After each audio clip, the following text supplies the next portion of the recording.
Hi, I'm Oliver and this is Deep Cuts, a channel dedicated to music for lovers of music. Well, there's a lot to look forward to on the channel in the next couple of months. We've got things like a guide to 9 Inch Nails, 5 albums to get you into Canterbury prog, Factory Records label spotlight, best of 2020 so far, 5 albums to get you into post-metal, a guide to Kate Bush. Not necessarily in that order, but those are the ones that I'm working on. And thank you, as always, to those of you who've donated to the Ko-fi page. It means so much that you do that, and it just helps to kind of keep these videos flowing. Massively supportive from all of you guys, so thank you so much. And if you do want to donate a couple of coffees or beers or whatever, the link's in the description. Here we go, another Deep Cuts essential, and this time round, it's Long Season by Japanese cult band Fishmans. One of the most positive examples of how online music culture can breathe a second life into a piece of music. This was one of those records that, it didn't have huge fanfare globally when it was released. There were some huge Fishmans fans, especially in their home city of Tokyo and their country, but it wasn't as well known. And it's only over the last sort of 10 years or so that online music communities have got a hold of this record, sunk their teeth into it and realised what an incredible piece of work it is. And it's just a nice reminder that online communities with music as the focus can be a pretty positive place at times. It's tragic that band leader Shinji Sato never got to see the fruits of his labours, really sadly dying at the age of 33 of a heart attack before these music communities got their teeth into this record, and it spread like wildfire around the world and music fans fell in love with it. And not just this record, but records like Uchu Nippon Setagaya, live record Farewell of Man, and of course 1996's Long Season. Chances are that if you're wide into those online music communities, you will be well versed in Fishmans, or at least have heard of them and heard of Long Season. But for those of you who haven't, you might be wondering how this record became so highly regarded, why it's so highly regarded, and why their fan base grows steadily year on year. Well, this is a gorgeous flowing record, deceptively simplistic melodic lines meandering through a river of dream pop, neo-psychedelia, a bit of ambience, and more than a little bit of post-rock. A singular vision, a track that navigates through a series of compelling sections before delivering the listener in the coda back to that initial significant opening. First off though, a little bit of background. Fishmans formed back in 1987 in Tokyo as a university band and was made up of Shinji Sato, the group's mastermind, drummer Kinichi Motegi, and guitarist Kensuke Ojima, with frequent collaborators Yuzuru Kashiwabara on bass and Hiseke Sun on keys. Also, I apologise as always with my pronunciation of names. I think at this point, you and I will just have to agree that I suck at pronunciation, if that's okay. Eventually Ojima left, and then the lineup, which is sort of remembered, the band is remembered as this central trio of Sato, Motegi and Kashiwabara. Beginning as a dub group, which for those of you that don't know is a rhythmically focused offshoot of reggae with a lot of sampling and electronic influences in it. Fishmans were pretty content and happy with that sound, and they experimented a little bit around it, but you had records like Chappie Don't Cry, Orange, King Master George, some of which experimented with dub sounds, straight reggae, and then the sounds of Shibuya-kei. Now, Shibuya-kei is basically this remarkable melting pot of disparate ideas that got fused into this microcosm of pop in Tokyo in the 90s, and it became the sort of a shining beacon of independent music in Japan at the time. But as Fishmans reached the mid-90s, they started moving away quite a lot from that sound, and this sort of kitschy sound that was defining independent music in Japan in the 90s, and they started expanding their own personal vision. The final 3 records released before Sato's death have come to be known as the Setagaya trilogy. Kuchu Camp, or Something in the Air, which brought more of that dream pop sound to the fore, Uchu Nippon Setagaya, or Space Japan Setagaya, and sandwiched in the middle, Long Season. This record is just unendingly hypnotic, and Sato had this exacting sense of when to add and when to subtract elements from an idea, a deceptively simple idea, but in a way that delights the listener with every single gradual change. It's a bright, airy palette that gently fluxes with every flourish. There's no schisms or whiplash moments here. It's just a lilting, flowing melancholia. Never too heavy and never too light. There's always this central sense of where the music should be going and does go in order to build this very satisfying 35-minute arc. The drummer Kenichi Motegi was interviewed by the Japan Times last year, and some of his comments about Sato help you to understand how this feels like such a singular vision. To borrow a phrase from Sato, we were just doing it, but just doing it takes a real single-mindedness.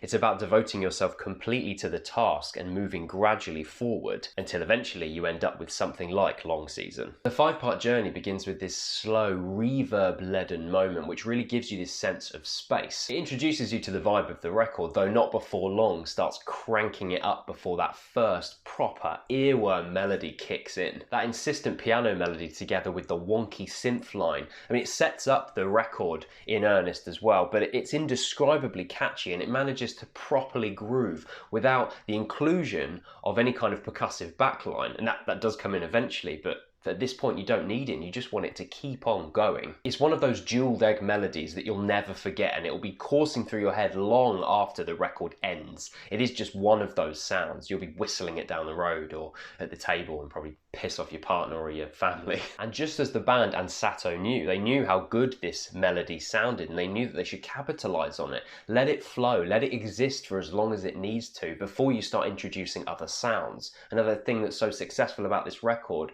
is giving these great musical ideas time to flourish and time to breathe. Don't rush on at a breakneck pace, just let it breathe and let the listener enjoy it. And the melodies are so good, that's exactly what you do. When Sato's voice comes in, the fragility of it is romantic and far away, and it utilizes that dream pop sound. That's where some of that comes into these musical ideas, and that reverb just washes him out even further. As a quick aside, there's a live performance of Long Season being performed by the trio in full on the live record, and some people describe that as the definitive way of listening to Long Season. I'm undecided because I love the studio record as well, but there is something very emotive about the live record. So I would encourage you to listen to both and make your own mind up, and let me know in the comments section what your thoughts are. The introduction of violin and accordion sounds very Warren Ellis Dirty 3-esque on reflection, and it adds to that quiet sadness but never drags the record down. You know, there's an introspective quality to it, but there is that light-footed quality to the music throughout, which I love so much, and I think that that's a really impressive treading of the line between the two sounds. Ending that section with those glorious picked guitar chords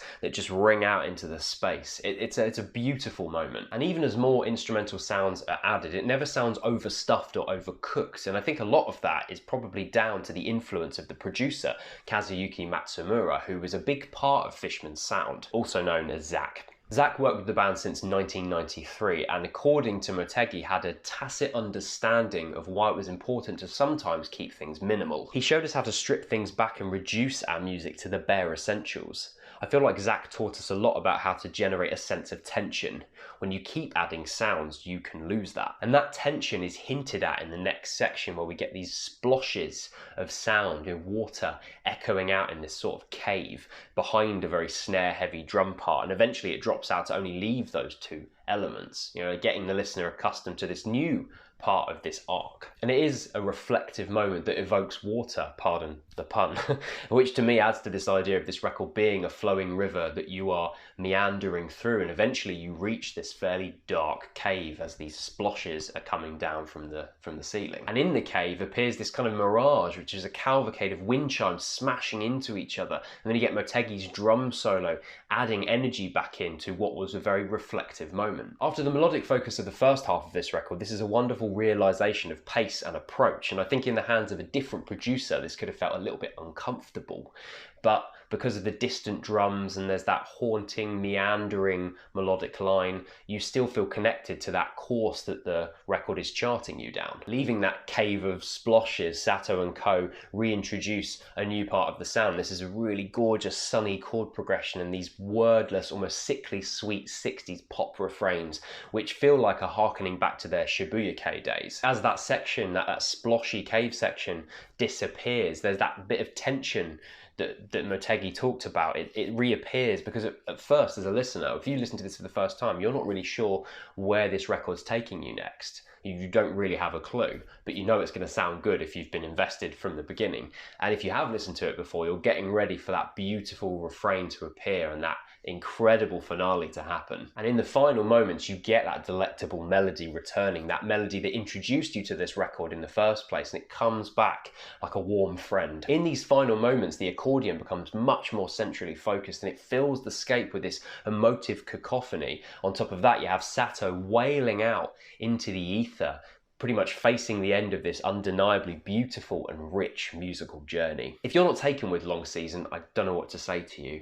It feels so organic and rich. It's like sun rays laced with more than a hint of introspection. It's perfect, and that is why it's a Deep Cuts essential. Thanks for watching this week's episode. Let me know in the comment section what your thoughts are on Long Season, if you've now listened to it, if you're going to check out Fishman's other work. We will of course be running a listening party for this record tonight on the Deep Cuts Discord at 9 PM BST. Then on Thursday, we'll also be running a listening party on another Japanese classic record, Vision Creation Newsun by Boredoms. The link's in the description if you want to come and join the Discord. Always a lot of fun. Thank you again for watching. See you next week for a whimsical journey into Canterbury prog.